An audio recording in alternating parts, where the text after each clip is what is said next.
judgment rule. If you act in good faith and in a reasonable manner, the court isn't going to intervene and impose liability on you. So there's good news and bad news in terms of orders. That, I think, if I haven't exceeded my time, is in a nutshell the bird's eye view from 30,000 feet on how HOAs operate. So I'll turn it over to Lauren. You know, it is kind of hard to talk about all the statutes that could possibly affect an HOA in 20 minutes or less for any of us. So I think, you know, we've all we've all kind of taken a focus, you know, a snapshot of something to focus on. And, you know, like Leonard said, one of the things that's very critical to do in your HOA is to read documents. But, like Leonard said, there's also Kiowa, which has all kinds of provisions that might affect those documents.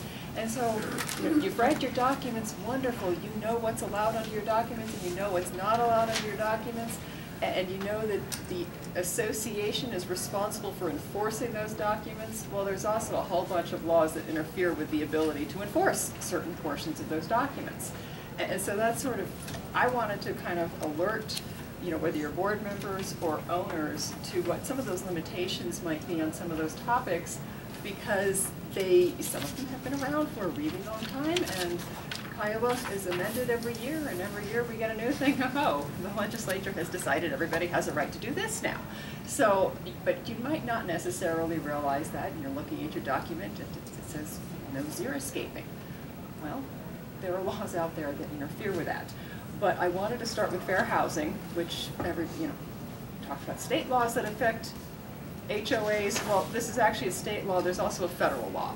And I think we usually focus on the federal law, but the state law is just as critical to the HOA and how it operates as well.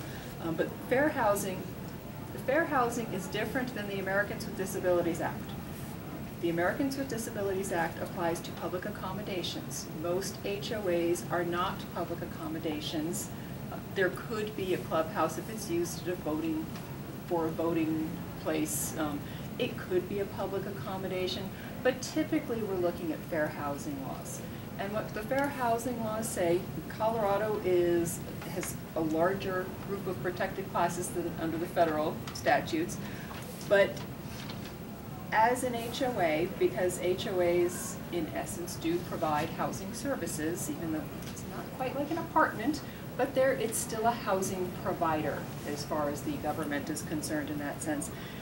HOA cannot discriminate in the provision of services based on race, creed, color, religion, sex, sexual orientation, disability, marital status, familial status, national origin, or ancestry.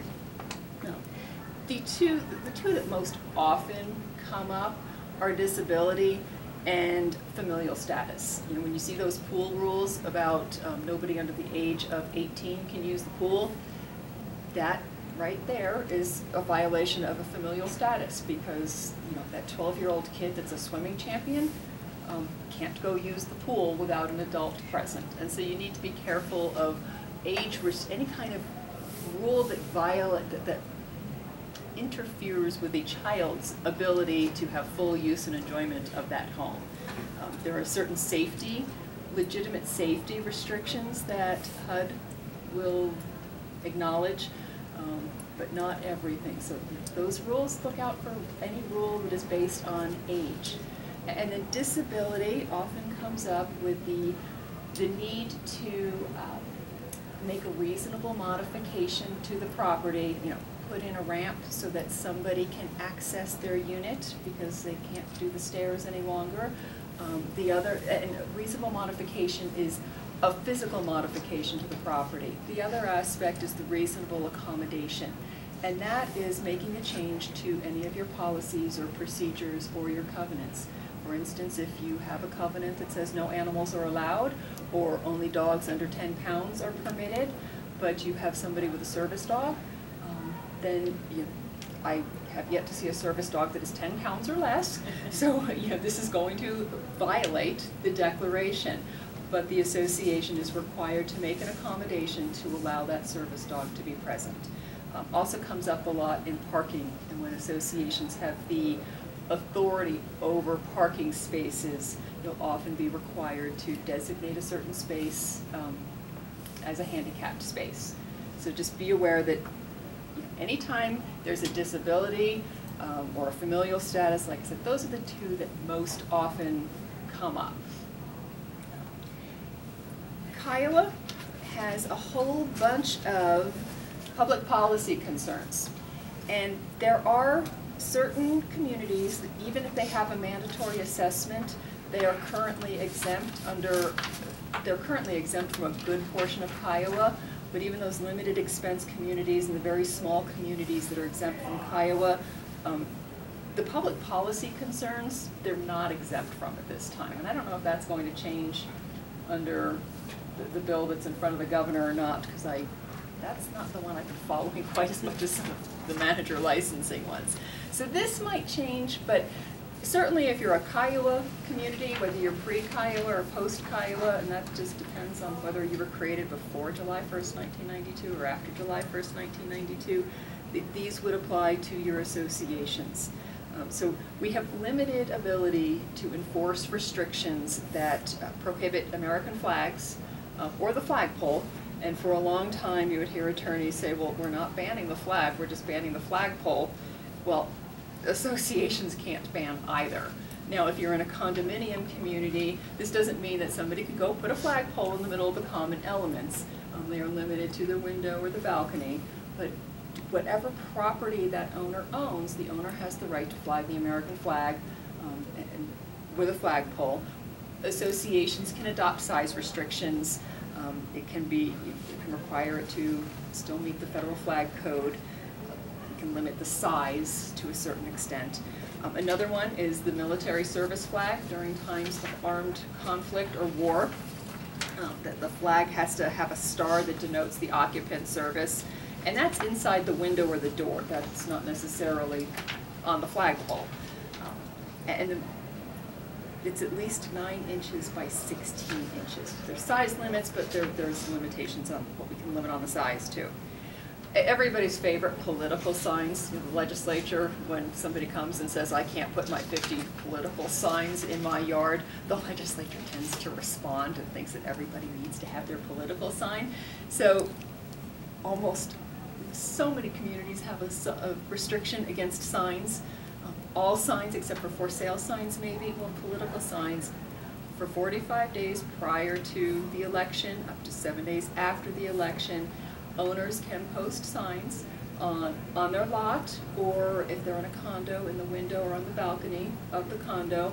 Doesn't mean that they can paper the lot with quite as many signs as they might want to, because they are limited to one sign per candidate or issue. And we can also limit the size. It's either whatever the city ordinance is or 36 by 48 inches. 36 by 48, so 3 feet by 4 feet. And so that is something that we might see more political signs, but there's at least one sign per office or issue. Parking of emergency vehicles. A lot of communities will have a restriction against commercial vehicles. And I have never had a community that came to me and said, I don't want that Colorado State Patrol vehicle parked in the community, because most people seem to like that one. But the ambulance, on the other hand, it might be a little bigger than they want. And so under Kiowa, an association cannot prohibit parking emergency vehicles, but emergency vehicles are fairly narrowly defined. And it has to be a condition of the occupant's employment that that vehicle be readily available. It has to have a gross vehicle weight rating of 10,000 pounds or less, and that person has to be part of a volunteer fire department or a paid fire department, law enforcement, ambulance, or emergency medical providers, medical services. The utility companies, despite what they might think sometimes, they don't actually fall into this, although I have had associations that have rules defining emergency vehicles that have broadened this. But that is something, so that ambulance can be parked there. The police car, it cannot be parked in a way that would impede other access. We have to allow owners to be able to create defensible space. I think around here that is probably something that everybody is a little bit sensitive to, the fires that we've had the past couple of years. Now, this does not mean that I, as a lawyer, can go out and make a determination that, yes, this tree, and this tree need to be cut down. The defensible space plan has to be created by somebody who actually knows what they're talking about. So it's the State Forest Service, somebody who's been certified by the state or the local fire department. They can come up with that defensible space plan, and the association, the association needs to review it. They can ask for changes to be made, but any changes would have to be agreed upon by the person who created that. So can't mandate that certain changes be made if that creator doesn't agree that those can be made. Xeriscape, we cannot prohibit xeriscape. This is something that specifically, Kiowa says that this applies only to associations. It does not apply to municipalities, county ordinances. So the city and the county can still limit xeriscape, but we cannot do that if an owner wants to change out their landscaping. Doesn't mean that it's rock only. It can still be drought tolerant vegetation, but it can't be primarily turf grass. Another one is the solar panels and those wind generators. We cannot prohibit those. On any of these things, though, we can adopt rules about aesthetics and location preferences and safety restrictions. But if somebody wants to put solar panels on, probably a good idea to investigate what might work in your community in advance and start looking at those aesthetic guidelines that you can come up with. We also cannot require cedar shakes or flammable roofing materials. Some of these things seem like common sense, but I think there's a reason that some of these things have been written into statute, because sometimes people don't exercise common sense. And also energy efficiency measures. This was a couple of years ago when gas prices increased dramatically. So anything that reduces the consumption of energy. And these are the awnings, shutters, trellises. I'm still not sure what a ramada is, but I think it's like a pergola. Shade structures that are marketed to reduce energy consumption, garage or attic fans, evaporative coolers, energy efficient outdoor lighting devices, and retractable clotheslines. And clotheslines you still see in a lot of documents where clotheslines are restricted. People can now put their retractable clotheslines on property that they own. Can't put it out in the common area, but they can put it on their balcony or in their patio. And you can have rules about, you have to keep it retracted when you're not using it, reasonable rules about that. But we cannot prohibit those kinds of items. It comes up a lot with awnings. Lauren? Yes? Can you require screening? As long as it would not interfere, it's very similar to the restrictions on satellite dishes, as long as it wouldn't interfere with the operation of that particular item. So if your solar panels, if you wanted them to be installed on the ground, you then could not require screening that would affect the sun's ability to hit them. But if it wouldn't interfere with the efficiency, then yes, you could, and it wouldn't make it too much more expensive. I did want to talk about manager licensing just briefly, because it is something that if you have a community association manager, they are all frantically at the moment trying to gear up for the testing. This was adopted last year, I think, where the state did decide to license management companies and community association managers. And there is currently a definition. There's a cleanup bill which is likely to change that definition of manager, because there was a concern that the person who answers the phone at the management company all of a sudden needs a manager license, and that wasn't the intent. The intent is really that person who is interacting with the board and taking action on behalf of the association at the direction of the board. Those are the people who are deemed to be the community association managers who are going to be licensed under this act. They need to be licensed by July 1st, 2015. There is most likely going to be a provisional license available because, you know, like with a lot of things that they're just gearing up, they're discovering this is getting a little bit difficult to get into place when you only had 6 months to actually do the work.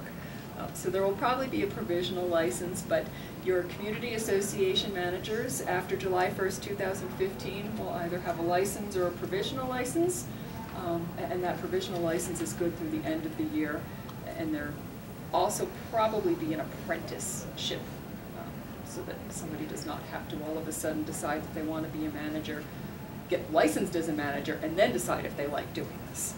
So that is down that is something that all of your managers, if you have managers, are looking at right now. It also gives the state a bit more authority over what the managers and management companies are doing. I'm not sure how realistic it is going to be that the state would actually be able to implement or enforce very much at this point, because there's still only 1.5 people in the HOA information office, and so there's not a whole lot that he can realistically do. But that is something that is an evolving process, and that definitely affects HOAs and how they operate, because hopefully there's a little more education requirement for managers that help those boards know how to comply with all of these state laws that might interfere with your declaration. I'd also put on there the responsible governance policies, which Leonard had talked about. Those are required, and I listed them in the outline for you, but since Leonard had talked about most of them, I will not mention those again, and I'm getting really close to the end of my time. One thing that associations may not realize, under Kiowa, associations are required to provide owners with annual education on association operations and owners' rights and responsibilities. Oddly enough, the Kiowa does not require board members to get any education on what on earth they're supposed to do, but does impose those really high standards of care on them. But the association is required to provide annual education on what the association does and what the owner's rights and responsibilities are. It doesn't mandate how that's done, and so that can be done at the annual meeting, 10-minute presentation. It can be done in a letter that is a generic letter that you send out once a year with whatever the assessments are for this year, a newsletter article. So there are many ways that you can do that, but associations, it has been deemed to be important that associations let the members know what their rights are as well, and how is the association supposed to operate. The board members who are doing this on a day-to-day basis, they might not have had a really great idea about what they were supposed to be doing when they got on the board, but they've learned certainly. But owners don't necessarily have to come to meetings. They don't have that high standard of care, and so they may not know to educate themselves, or may not take the time to educate themselves, so that the association does have that obligation to make sure that it is putting out some information, so owners do have that information. That is at my time.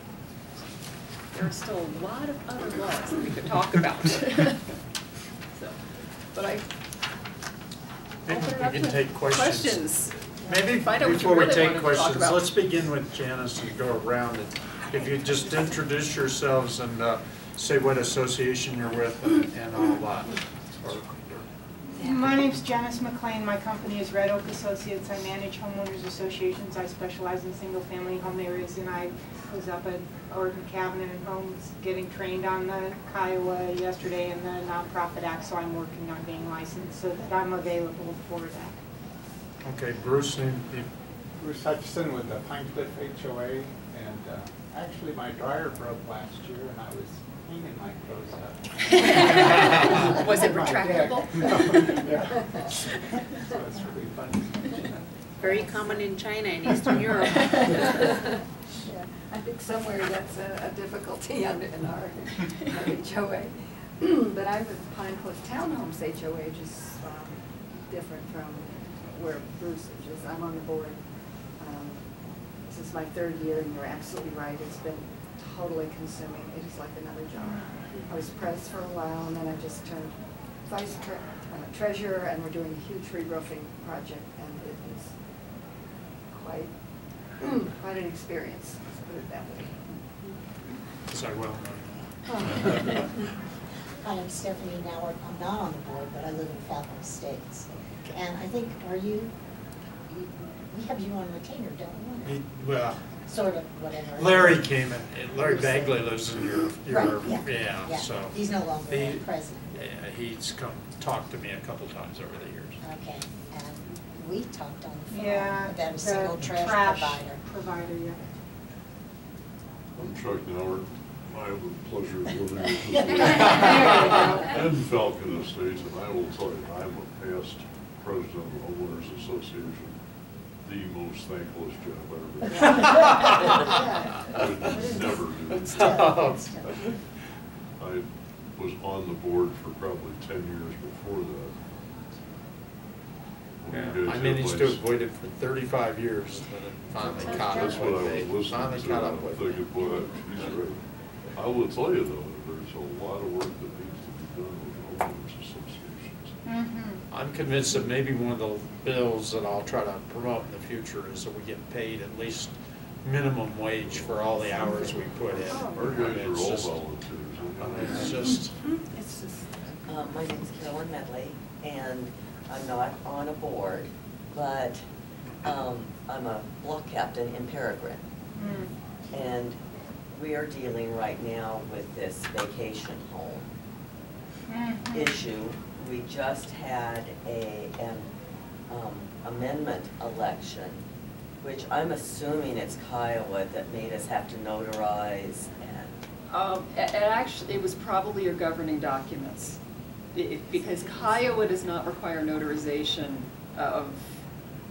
Well, I'm Yeah, not okay. gonna go into that right Okay. now, but we did have to notarize, Okay. and so The we. real Either estate that- records usually require notarization if it's a document that has to be recorded in the public records, in the real estate records. But you- Title companies will generally require They wanted notarization. consent to be notarized.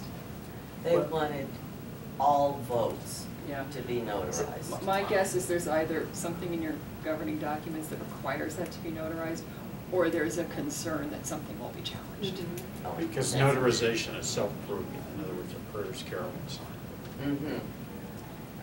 I'm Debbie Wiley, I live across the street, it. and I'm a block captain also. And we're going through this horrendous deal of this two jerks that own this house across the street. And one thing I wanted to point out, you use some special words. Our original covenants state all lots and building sites in the property shall be used exclusively for private residential purposes. No dwelling erected or maintained within the property shall be used or occupied for any purpose other than for single-family dwelling. No business, profession, or any activity conducted for gain shall be carried on or within the lot or building site. This shall not prevent uses authorized under section 402 of the covenants. And that was when the area was being built. That was Like when the trailers. yeah, trailers and stuff like that. So we, as homeowners, went to the board and said, he can't do this. He cannot do this because it says it. But we had to have an amendment that the lawyers that they use. Well, I don't know that I disagree with the lawyer's approach, because having seen similar wording many, many times, the problem is that even though there's case law in Colorado connected with that wording, you're at the mercy of a judge downtown on how they would read that. And your cost of litigation right now is between $20,000 and $80,000 for a district court lawsuit. And typically the vacation rental operations are making money, and they're willing to challenge the activities of the board on that. I mean, we've had this problem for years and years. It began with daycares and childcare, and they were filling up the cul-de-sacs and all that, and noise and problems and disputes and so on. And we were able to persuade most of the childcare operators that it really wasn't conducive to wherever they were located in covenant communities, that they should find we're open, commercial, semi-commercial type on. But the vacation rentals are based upon having a nice, attractive community, Peregrine or wherever. And so they will fight these kind of covenant enforcements. And your alternative is to spend $20,000 to $80,000 to have a court case, and it's a chance you'll lose, or amend your covenants, and that increases your likelihood of winning, and usually then the vacation rentals will go away. We had the amendment, but it just missed passing because the lawyers didn't put the right wording. When we saw it, we were like, whoa, what? It was totally ridiculous. But I think they are carrying on. I don't think that's my association, Lord. It's not I don't know. And we're going on, we're gonna redo it. We're redoing it, and it's gonna have What to be. they're actually doing, I think, is taking it to, I don't know, arbitration or court I because, believe what is happening is it's going to the court petition process. probably because we were supposed to get. 217 process. Yes. We were supposed to get a supermajority. Mm-hmm. We got a majority. Okay, Over yeah. half Mhm. of the association voted, and 90% of those who voted Mhm. for the amendment not to Mhm. have Yes. this. So they're going forward with that. You did a dress rehearsal. Yes, and we knew it was probably gonna be a dress rehearsal, but we had to fight it because it's been, you know, he offers it for 18 to 20 people, and there's cars on the street overnight, the parties, and RVs on overnight, people sleeping in the RVs, but he'll get 20 or 30 people in the house. I mean, he has been at advertised 22. 16. Did the- 16. Did yeah. the zoning do anything? Did you talk to We- zoning? This I- is we something don't that we know. had, this hasn't been brought up to us. Okay, well. I Well, here, I'll actually give you a have copy of this. I ran off this. I have an And we'll association. put it on the website, but there was what zoning didn't know Do you? Yeah. Slightly Go ahead. Can we come in, we're looking for legal advice on dealing with homeowners associations. Is this the right session? It's the right section, but you missed the presentation. It was intended But you well. can listen to the questions or ask questions, so. Yeah, we have questions. Okay. The We reason have a for, DVD of And there are some outlines that good. you can take with you and some information that was Those are the outlines I think the are. reason for recommending the And he amendment, didn't get time. well, the reason I would have recommended an amendment is I have an association in the mountains, and they're not opposed to short-term rentals, but there is one that is very much like this one. And it is a nuisance, an absolute nuisance. The owner, over a $400 fine that he paid, is now appealing to the Supreme Court of Colorado. And so you're better off with the amendment process and then enforcing that restriction than trying to see, is it Well, he a got prohibited fined. use under that Yeah, language? he finally got fined so much money, so now they're putting all the cars, they won't even put them in the garage. They're putting them in the driveway, it's a 2-car garage driveway, and one of the trucks was hanging out over the curb, but they're not parking on the street anymore. Well, that would be city code for covering parking over the sidewalk. Is it, I got I the city believe- code thing, I wondered Yeah, about we're that. gonna go to the codes thing. There's different options, but We're not even on the knowledge board, and we're helps. doing more things. The block captain forums that we have in our area since the fire, we brought our community together. But this is, our board just, Well, actually, I have to say, I Yeah. think they have worked they really have worked hard, yes, but there's. Door to door, it's the tough. residents, so. Oh, gosh, so it's, It's not a fast process. And I will tell you, Cedar Heights went through a very similar issue not too long ago, and they were actually able to push an amendment of their declaration and covenants, and they did get the required votes, but they actually imposed these restrictions on the vacation home rentals, rather than completely prohibit them. There was one homeowner who was specifically targeting basketball college students who love to party and have hot dog parties as well. So it was a very kind of like quick turnaround, and a lot of the home residents had a problem with that.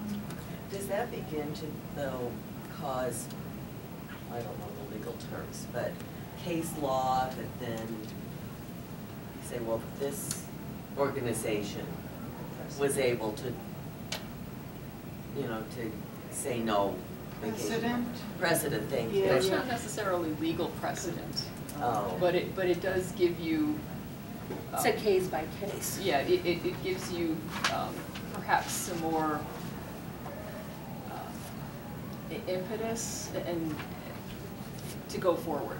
It just, more confidence and you've got more support in going forward, but it doesn't necessarily, just because another community was able to do that, that wasn't challenged, it doesn't necessarily mean that it was. I appreciate your opinions. Yeah, thank There you. was some of this that we kept saying, but it says right here, Yeah. why? Yeah, unfortunately, So there's a lot of case it's law good that to says hear- otherwise. Why? I have a general question. Sure.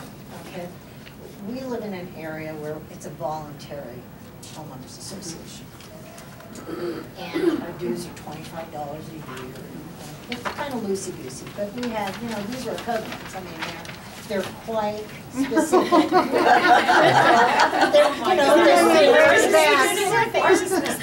But I understand they're volunteers, and we've been there, who just refuse to be responsive to covenant violations. And what I'm talking about today specifically is no person shall be allowed to keep, breed, or raise chickens, turkeys, cattle, sheep, goats. We have people who have goats.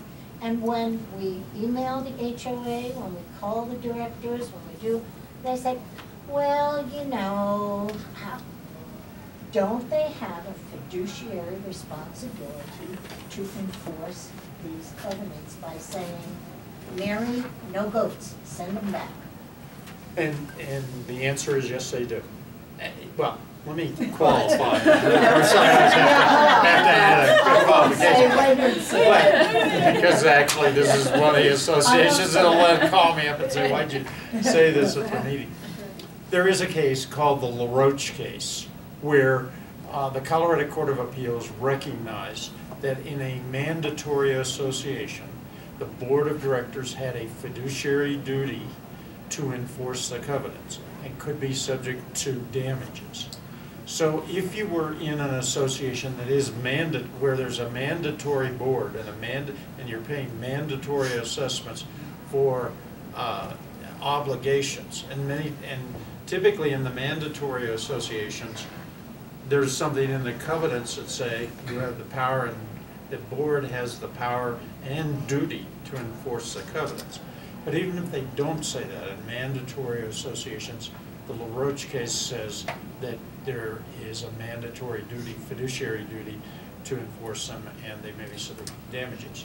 But, then now we get the but. Well, remember I said the courts had carved out this protection called the business judgment rule, good business practices. Under that exception, the courts will defer to the business judgment of the board on how to enforce. And by that I mean that most boards will have a covenant person or covenant director, which unfortunately I am, who is in charge of sending out the letters and saying, stop raising chickens, stop parking your boat in the driveway, stop doing the trailer, change the dirt to landscape. And then may even go the next step from having the letter sent out to under Kiowa you're able to impose fines, and you have a hearing and you impose a fine, and we $500, $1,000. It gets their attention, sort of like the vacation rental or like your mountain property for $400. They do take interest. But then to go to the next step, which is after that, to go to court. And you can enforce, U.S. owners can enforce under most covenants, your covenants in small claims court. You can go to small claims court, and as long as you don't exceed the jurisdictional amount, which I've now forgotten. $7,500. Thank you. You can get corrective action. So if it's something like they got to get rid of their chickens, you could go to small claims court. The problem, once again, with precedent, there's really no precedent in small claims court. Small claims court is just how the judge decides the situation. But it's inexpensive, it takes some time, and you can go and use that as an owner or as a covenant director or board member. When you get into any of the other layers of courts. The county court, which goes up to $15,000. Correct. And then the district court, which is unlimited. You're looking at usually having to have an attorney, and you're looking at what I said, 20 to 100 grand in attorney's fees, or did I say 80? I can't remember. Anyway, you could just keep, the cash register just keeps ringing up. But as homeowners, what is the best way to approach this kind of thing with your board and with your neighbor? We don't want any kind of monetary damages, we just want the animals removed. Right. So what is the best way to say to the board, this is your job to do this, because you took this job? Well, that's the best way. Voluntary or not voluntary? Just send them that in an email or a letter and see if you get a response.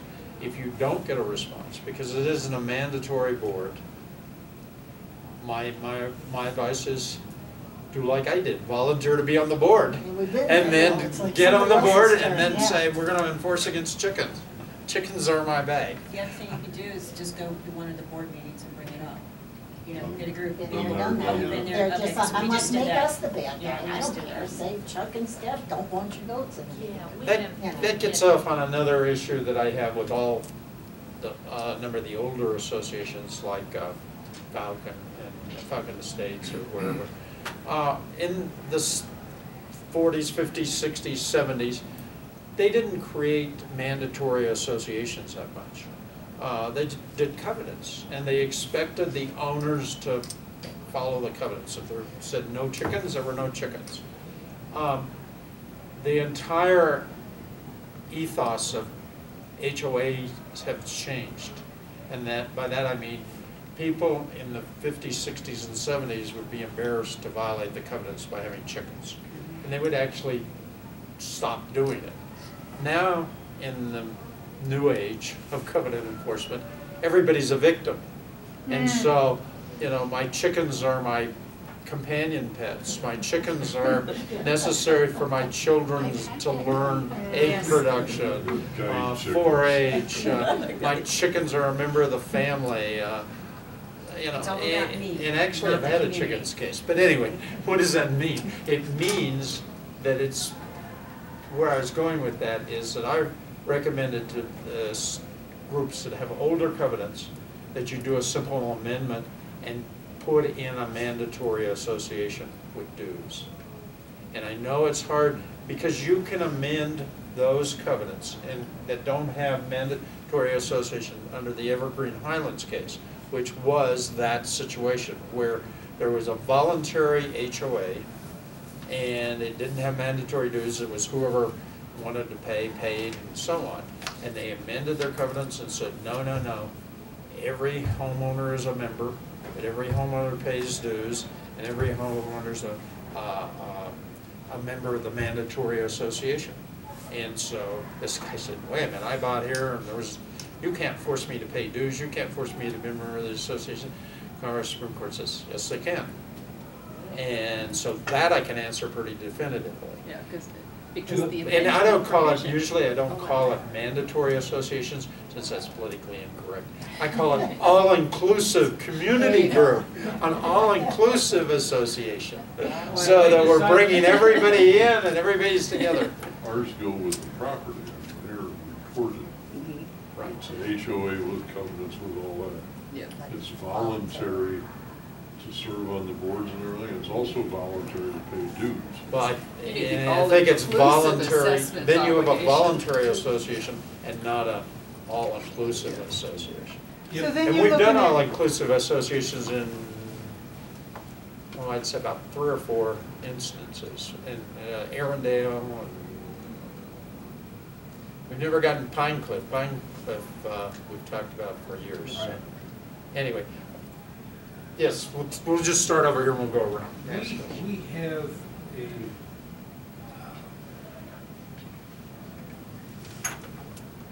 I'm looking for the word, we have a board, okay? And it's a mandatory or all It's, inclusive. yeah, it's all inclusive, we have to pay dues, people are fined so much if they violate certain codes and they don't take care of it. You said something about amending. Our board is very wishy-washy. they enforce what they want to enforce, and the other stuff, they look the other way. If they would decide to change the covenants, doesn't that require the vote of everybody in the development? Well, it doesn't require usually a vote of 100%, but it requires an approval, as you found in Peregrine, of usually 67%. Or a majority. Some of them say a majority, some say 67. But, and it also requires a process, and that process is set out in your covenants. If you read usually the last few paragraphs, they say amendments, and they'll say what your percentage is, what your process is, and amendments to the covenants have to be recorded in the real estate records. But it would require a certain percentage of the homeowners to approve this. Exactly. But having said that, then, once I go back to where I did my talk, and that is, every word in the English language has different definitions, and boards have quite a bit of discretion in determining what definitions they're going to put in their rules. And one term is residential use. Does that prohibit vacation rentals, or does it allow? We have a case on whether a rooster is a chicken. In that case, they got into, it said rooster or fowl, whether chickens or fowls or I had to research that, and I can't remember the answer, but I did have to research that one. Did you? Yeah. And what is a window? And those, we've researched a lot of different things. Okay, we're taking your question. Do you have any questions or?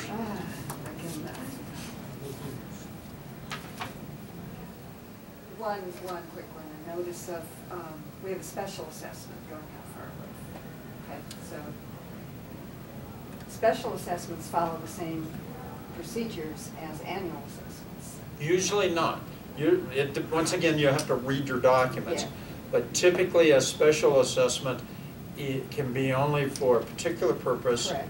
It can only be for a particular period of time, usually 1 year.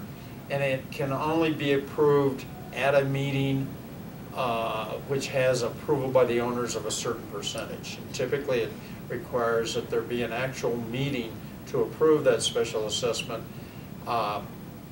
where notice has been given correctly, and it's typically 2/3. And it has, many of the special assessment provisions have very high quorum requirements. The quorum is how much of the owners need to show up, and then you take the percentage off of that. And typically it's, I don't know, anywhere between 30 and 40%. And then if you don't get that quorum at the first meeting, you can call another meeting, and it reduces typically. But the way we're structured is very different from that, and we've had it researched and actually looked at it, and at this point, the way our budget, annual budget is structured is, and assessments then would be structured, is that the annual budget, say, or the assessment presented by the board is automatically ratified unless 51% of the owners and that's correct for annual assessments. Right. In other words, you've got two different types. One's annual assessments and one's a special assessment. And so special assessments are different than annual assessments. If you can fit the special assessment costs into your annual